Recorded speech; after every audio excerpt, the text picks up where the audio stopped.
तो ट्रंप के प्रस्ताव पर मुस्तफा का जवाब मिलने के बाद समझौते की संभावना लगभग खत्म हो चुकी है। ट्रंप ने ईरान के जवाब को खारिज कर दिया है और अब तेल अवीव से लेकर वाशिंगटन तक जो संकेत मिल रहे हैं वो बेहद डराने वाले हैं।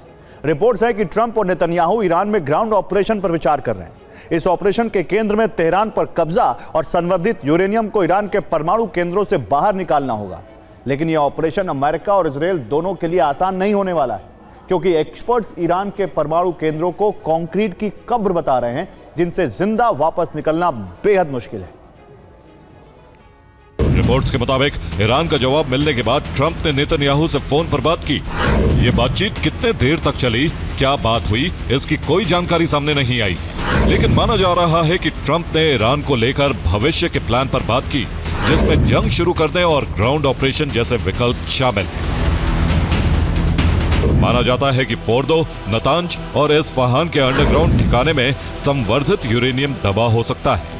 यहाँ हर वक्त बड़ी संख्या में ईरानी सेना मौजूद रहती है, जिसमें तोप और टैंकों की बड़ी टुकड़ी शामिल है। अमेरिका संवर्धित यूरेनियम को हासिल करने के लिए ग्राउंड ऑपरेशन शुरू करता है, तो सबसे पहले एयर स्ट्राइक कर यहाँ मौजूद सैन्य तैनाती को तबाह करना होगा, जिसके बाद यूएस और इजराइल के सैनिक हेलीकॉप्टर्स के जरिए केंद्रों के पास उतरेंगे।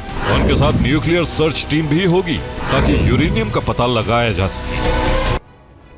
तो ईरान का नातांज परमाणु केंद्र, फोर्दो संवर्धन प्लांट और इस्फहान न्यूक्लियर कॉम्प्लेक्स, ये तीनों ईरान के परमाणु प्रोग्राम की रीढ़ माने जाते हैं। सबसे ज्यादा हमले इजरायल और ईरान ने 40 दिन के युद्ध के दौरान यहीं पर किए। पहाड़ों और जमीन के नीचे बनी इन अंडरग्राउंड फैसिलिटी के एंट्री गेट पूरी तरह से तबाह हो चुके हैं। एक्सपर्ट्स अब इन परमाणु केंद्रों को कंक्रीट की कब्र बता रहे हैं, जहां ऑपरेशन चलाना अमेरिका और इजरायल के लिए बेहद मुश्किल है। दरअसल अमेरिका और इजरायल की स्पेशल टीमें अगर यहां जमीन पर उतरती हैं तो परमाणु केंद्रों में एंट्री के लिए उन्हें सबसे पहले यहां मौजूद मलबे को हटाना होगा, जिसके लिए भारी मशीनरी की जरूरत होगी। यहां क्रेनें एयरलिफ्ट की जाएंगी, जिसके बाद इन दरवाजों में एंट्री का रास्ता तैयार किया जाएगा। ये देखिए कैसे यहां पर क्रेनें एयरलिफ्ट की गई, उसके बाद यहां पर एंट्री का दरवाजा तैयार किया जाएगा। संभव है कि फैसिलिटी के अंदर भी जगह जगह रास्ते मलबे से ब्लॉक होंगे। ऐसे में क्रेन और ट्रकों के जरिए इन रास्तों को खोला जाएगा, जिसके बाद कहीं अमेरिकी सेना उस एरिया तक पहुंच सकेगी जहां पर संवर्धित यूरेनियम मौजूद हो सकता है, जिसे निकालने के लिए यूरेनियम को विशेष कंटेनरों में भरा जाएगा और ट्रकों से बाहर लाया जाएगा।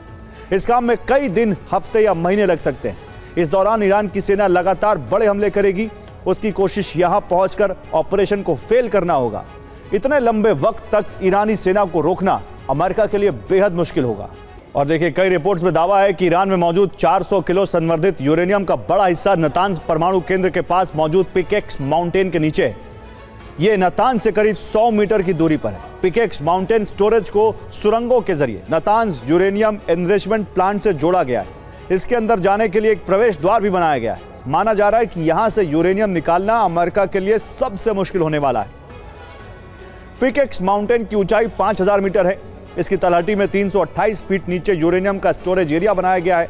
इसी एरिया में ईरान ने संवर्धित यूरेनियम रखा है। माना जा रहा है कि अमेरिका स्पेशल ऑपरेशन चलाकर इस यूरेनियम को यहां से निकालने की तैयारी में है, लेकिन उसकी चुनौती जमीन के नीचे बना सुरंगों का बड़ा जाल है। इन सुरंगों में बड़ी संख्या में ईरानी सैनिक छिपे रहते हैं। अमेरिका के पास सुरंग के रास्ते स्टोरेज एरिया तक पहुंचने का कोई मैप मौजूद नहीं है। ऐसे में अगर अमेरिकी सैनिक यहां घुसते हैं तो यह पूरी तरह से एक ब्लाइंड ऑपरेशन होगा और अमेरिकी सैनिक ईरान के लिए आसान टारगेट बन जाएंगे।